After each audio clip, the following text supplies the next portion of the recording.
Review time kami ng Tora family sa editor's house kasi nga, tinutulungan namin si Tony sa reality show. Hindi kasi kasama si Tonyang ko sa Boracay last week. At ngayon lang niya napanood na hanggang sa Boracay, yun pa rin ang problema kay Paye. Ang dikit ng dikit kay Kiana. Kahit ilang beses nang pinagsabihan. Walang CCTV doon sa kwarto ng editor's room. Pinagsasabihan ni Tony at Papi si Paye na bakit pa ulit-ulit ginagawa yung mga mali at the same time, bakit paulit-ulit na sabihin sa kanila na dapat maging thankful sila sa quality time na pinagbibigyan sila ng girlfriend niya. Dahil maluwag naman sa kanila, sumusobra pa. Dapat kasi i-appreciate nila yon. Ang mali ni Paye, typical na tahimik, masama tumingin, nakasmirk pa pag walang camera. Lagi ko siyang nahuhuling ginaganon niya ako, hinahayaan ko lang. Siyempre, hindi uubra kay kapatid.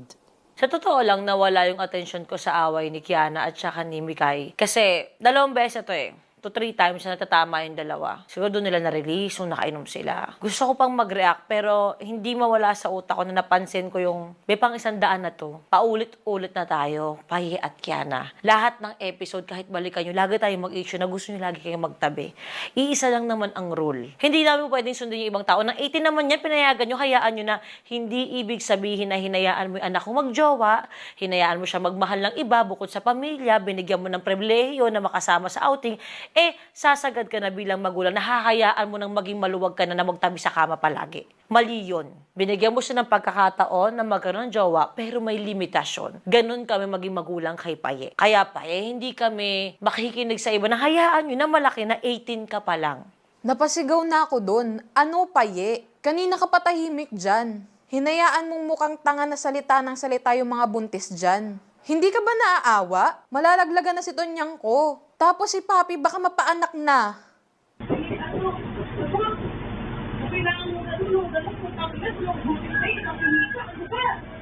Tapos, nung sinabi yun, parang oo nga no. Bakit mo kami hinahayaan dito na dada kami ng dada? Na naghasaya kami ng panahon sa'yo, Paye, na hindi pala kami normal ngayon. Parang, tang-ina ka ba? Alam ba nung bata kami dati, wala nang usap-usap, wala nang pali-paliwanag, wala nang guidance. Gulpi agad para magtanda. E di binato ko yung tumbler ko kay Paye.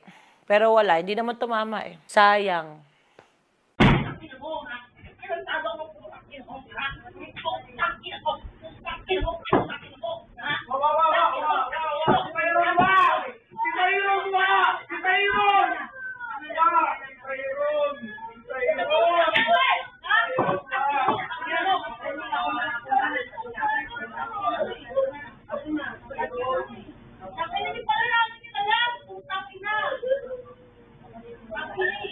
Hinablot ni Jowa yung buhok ni Paye kasi wala talagang paki si Paye habang kinakausap siya. Sobrang bastos niya. Umiiyak na ako, hinahawakan ko si Tony. Jowa, maawa ka naman. Si Tyrone, no? Baka malaglagan ka. Kung walang pakialam si Paye sa'yo, sipin mo na lang yung anak natin. Niyakap ko na si Tony kasi sobra na. And alam ko talagang sumusobra na talaga. As in, beyond words yung pagiging sobra ng lahat ng eksena, ng mga pangyayari. Alam ko naman na lahat ng bagay na nangyayari sa kapatid ko, lahat naman yun nagsimula dahil sa akin eh. Hindi naman siya pumasok dito nang wala lang, na naging greedy ako, na gusto ko rin mapaayos yung buhay niya. Kaya napunta siya sa Toro family knowing na magiging sakit talaga siya sa ulo. And hindi ko nagampanan yung pagiging ate ko sa kanya. Pinasalo ko sa iba. Hindi naman din ako tanga. Hindi naman ako pinalaki nito ni na bobo para hindi ma-realize na ganun na yung nangyayari. Na sobra-sobra na. Sinisisi ko yung sarili ko sa totoo lang. Wala namang mangyayaring ganito kung hindi dahil sa akin. Kung wala ako. Wala akong kapatid na kailangan ko isalba yung buhay. Pero in the end, ganun pa yung susukli. Okay pa rin. Ako na ba? Ako na. Ina, Papi, ano na? Kailangan ka na. Sorry. Kaya ko to. Ako na bahala. Kung anong gagawin mo, iyaano mo, irenta mo, igaganyan mo. Papi, wag ka na rin, ano. Hindi na. Papi, wag ka na rin umanatag dito. Ano lang decide to. Hindi mo ko pinalaki ng wala lang ng tanga-tangaan. Hindi ako ganun. Iba ako sa kanya, alam mo yan. Kaya ako lumaki. Hindi ako tanga na bobo. Sorry.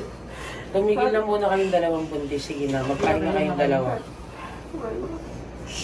Kasi bahay ng ate ko binama sa Papi. May pinagdadaanan din yung ate ko, di ba?